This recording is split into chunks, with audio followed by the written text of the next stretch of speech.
రాష్ట్రం ఎటుపోతోందో ప్రజలు గమనించాలి. వైసీపీ మూక వరుస దాడులపై చంద్రబాబు ట్వీట్.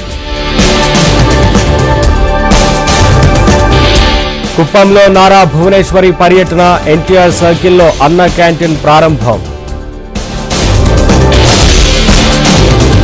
ఘనంగా విశాఖ శారదాపీఠం వార్షికోత్సవం, రాజశ్యామల యాగం చేసిన సీఎం జగన్.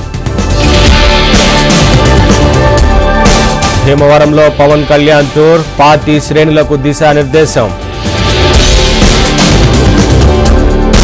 ఉద్యోగాల కల్పనకు కృషి చేస్తాం, తమది ప్రజాప్రభుత్వమన్న సీఎం రేవంత్ రెడ్డి. మోదీ మరోసారి ప్రధాని కావడం ఖాయం, కాంగ్రెస్ పీఎం అభ్యర్థి ఎవరో తెలియదన్న కిషన్ రెడ్డి. పోరు యాత్రకు బీఆర్ఎస్ సన్నద్ధం, ప్రాజెక్టులపై కాంగ్రెస్ వైఖరికి నిరసనలకు ప్లాన్. ఆంధ్రజ్యోతి ఫోటోగ్రాఫర్పై దాడి కేసులో ఒకరి అరెస్ట్, మిద్దె ఎర్రిస్వామిపై హత్యాయత్నం కేసు నమోదు. మీడియా మీద దాడులపై సీఎం జగన్ స్పందించాలి, హైకోర్టు సుమోటోగా కేసు నమోదు చేయాలన్న విపక్షాలు. ఏపీలో రెచ్చిపోతోన్న వైసీపీ మూకలు, దమ్ముంటే పట్టుకోవాలంటూ పోలీసులకే మెసేజ్లు.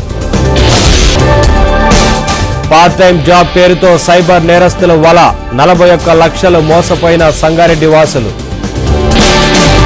విశాఖ సాగర తీరంలో మిలాన్ 2024 పరేడ్, అబ్బురపరుస్తున్న నావికాదళ విన్యాసాలు.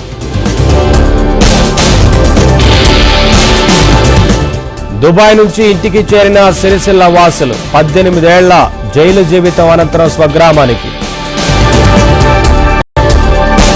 శ్రీశైలంలో ఘనంగా మహాకుంభాభిషేకం, వేద పండితుల మంత్రోచ్చరణ ఆధ్వర్యంలో క్రతువు. కాసేపట్లో గద్దె మీదకు రానున్న సారలమ్మ, జనసంద్రంగా మారిన మేడారం మహాజాతర. ఢిల్లీ సరిహద్దుల్లో ఉద్రిక్తత, గ్యాస్ మాస్కులు పెట్టుకుని రైతుల ఆందోళన. పశ్చిమ బెంగాల్లో వేడెక్కిన రాజకీయం, పోలీస్ అధికారిని సువేందు దూషించడంపై దుమారం.